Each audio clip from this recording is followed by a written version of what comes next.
Hello मेरे प्यारे बच्चों। तो आज हम करने वाले हैं क्लास 7 का मैथ्स, जिसमें चैप्टर नंबर है 6, जिसका नाम है ट्रायंगल एंड इट्स प्रॉपर्टीज। इसके पहले लाइंस एंड उसके एंगल्स हमने सॉल्व किए थे एंड उसके नोट्स भी अच्छे से समझे थे। आई होप आपने वो वीडियोस देखी होंगी एंड अच्छे से समझा होगा। एंड आपके हाफ ईयरली आने वाले हैं तो अच्छे से उसकी प्रिपरेशन करो। तो चलो, इसके पहले हम कुछ टॉपिक्स देखेंगे, ट्रायंगल क्या होते हैं एंड उसकी प्रॉपर्टीज क्या होती हैं। उसके बाद उसके चैप्टर सॉल्व करेंगे।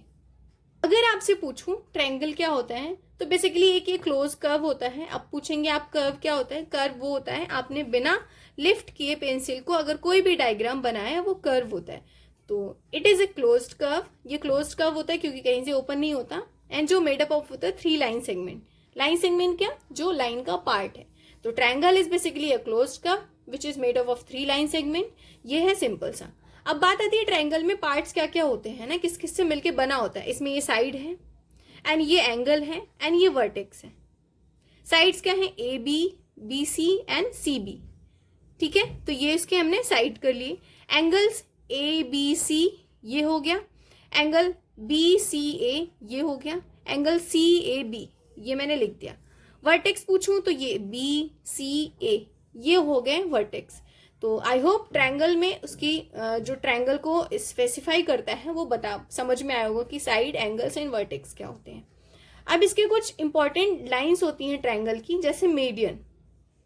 अभी तक तो हमने उसके पार्ट समझे है ना क्या होता है। अब इसके कुछ लाइंस होते हैं, जैसे कि मीडियन। मीडियन जो होता है, वर्टेक्स ये है, वर्टेक्स मैंने बताया, इसको जो ज्वाइन करते हैं mid point of the opposite side. ये जो वर्टेक्स है, ये जो वर्टेक्स है, ये यहाँ पे ज्वाइन करेगा तो ये इसका साइड का मीडियन पॉइंट हो गया। ये यहाँ पे ज्वाइन करेगा तो इसका ये साइड यहाँ पे हो गया ना अपोजिट, ये इसका अपोजिट साइड हो गया। तो इसी तरीके से मीडियन क्या होता है, it connects vertex of a triangle to the midpoint of the opposite side. तो यहाँ पे मीडियन जो है ए डी, जैसे मैंने एक ट्रायंगल बनाया A B C, A vertex, D यहाँ पे है, बी सी को कट कर रहा है, ज्वाइन कर रहा है। बेसिकली ए जो है A D joining B C, तो ए डी क्या हो जाएगा, मीडियन। तो अगर मैं यहां से भी इसको ड्रॉ कर दूं, जैसे मैंने ये कर दिया, तो यहां पे मैंने एक ओ नाम लिख दिया, O C is median joining A B. ठीक है, तो ये था मीडियन जो वर्टेक्स से होते हुए लाइन को अपोजिट लाइन, मतलब अपोजिट साइड को कनेक्ट करता है। बाद इसमें आता है सेकेंड लाइन जो है अल्टीट्यूड। अब आपसे पूछा जाए अल्टीट्यूड क्या होता है, ये लाइन सेगमेंट होता है बेसिकली, जो वर्टेक्स से होके ट्रायंगल पे परपेंडिकुलर आता है, बोलते हैं। सो आपको ये प्रॉब्लम होगी कि इसमें डिफरेंस क्या होता है, अल्टीट्यूड और मीडियम में डिफरेंस क्या होता है। बेसिकली जो अल्टीट्यूड होता है ना, वो सीधे आएगा लाइन पे। मान लो अगर मैंने ये ट्रायंगल यहाँ पे रफली बनाया, ये ट्रायंगल मैंने यहाँ बनाया है ना, तो ये जो इसका वर्टेक्स है ना, ये सीधा इस पे आएगा यहाँ पे। अरे ये लाइन सीधी नहीं बन, यहाँ पे ये जो है इसका परपेंडिकुलर, ये जो अल्टीट्यूड हो गया। एंड वर्टेक्स क्या करते हैं, इसको हाफ पार्ट में डिवाइड करेगा, है ना। तो ये वाला लाइन, ये वाला पार्ट सेम होगा। ठीक है, आई होप आपको आइडिया लगा होगा। तो एल्टीट्यूड एंड मीडियन में डिफरेंस यही होता है कि जो मीडियन होता है ट्रायंगल को हाफ पार्ट में डिवाइड कर देता है। जो यहाँ का लेंथ होता है यहाँ का सेम होगा, बट जो हाइट होता है ना, वो परपेंडिकुलर टू द यहाँ पे साइड वाले पे आता है। जरूरी नहीं कि वो 2 पार्ट में डिवाइड ही करे। ठीक है, आई होप समझ में आया होगा। नेक्स्ट पॉइंट आता है, जैसे कि अगर कोई एक्सटीरियर एंगल है ट्रायंगल का, जैसे यहाँ पे एक्सटीरियर एंगल ये है ना, तो इसका जो सम, मतलब इसकी जो वैल्यू होगी वो इंटीरियर एंगल के दोनों एंगल के सम के बराबर होगी। जैसे angle 1 plus 2 is equal to angle 3। तो an exterior angle of a triangle is equal to the sum of its interior opposite angles. क्योंकि ये इसके अपोजिट में है ना, तो ये 1 और 2 का प्लस करके जो सम आएगा वो इसके बराबर होगा। ठीक है, तो ये था एक तरीके से interior opposite angles find out करना हो तो ये तरीका आप अपना सकते हैं। अब आता है angle sum property of a triangle. Angle sum property of triangle क्या होता है, इसका जो सम होता है वो 180 डिग्री के होता है।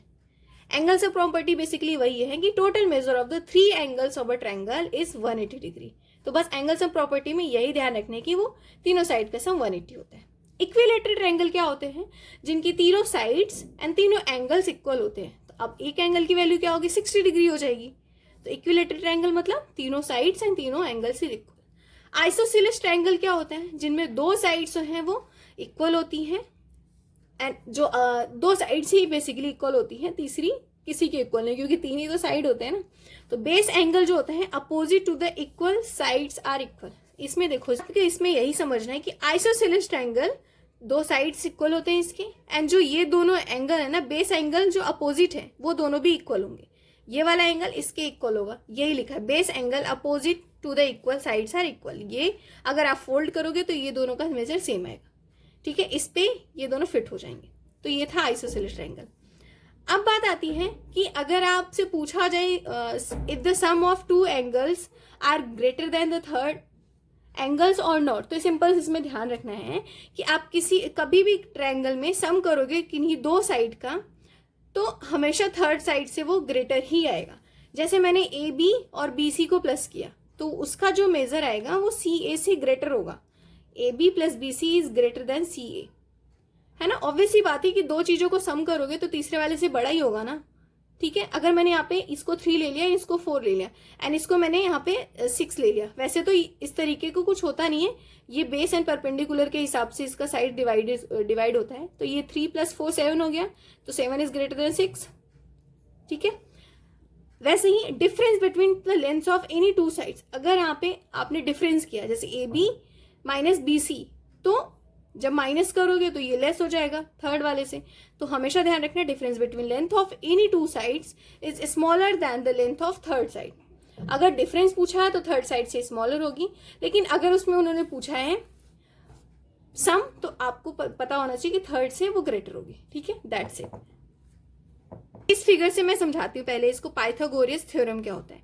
ये बेस है इसका, एंड ये हाइट है, जो परपेंडिकुलर है ये इसको हाइट बोलते हैं, ये हाइपोटेन्यूज है, ठीक है। तो opposite side opposite to the right angle, ये राइट एंगल है, इसके अपोजिट में जो साइड है ना वो हाइपोटेन्यूज होगी। तो इन्होंने लिखा है ना हाइपोटेन्यूज, तो सिंपल सा राइट एंगल के अपोजिट में जो साइड होगी उसको हम हाइपोटेन्यूज बोलते हैं।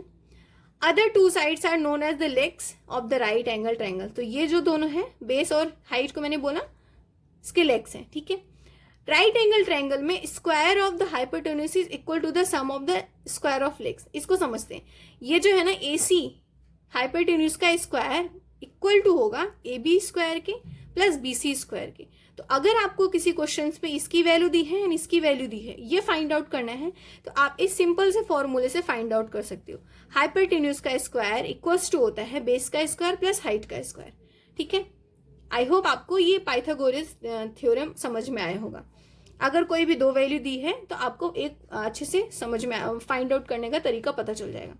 अगर ट्रायंगल जो है वो होल्ड कर रहा है Pythagoras property, then it is a right angle triangle. Pythagoras property उसी में फॉलो होती है जब वो राइट एंगल ट्रायंगल होता है। जैसे यहाँ पे राइट एंगल ट्रायंगल है ना, तभी ये अगर आप 5 का स्क्वायर करोगे तो 25 आ जाएगा, एंड 3 का स्क्वायर 9, एंड 4 का स्क्वायर 16।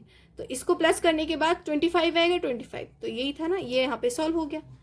तो ये थे कुछ टॉपिक्स 6 चैप्टर में, ट्रायंगल एंड उसके प्रॉपर्टीज। अब इसके बाद हम चैप्टर सॉल्व करते हैं।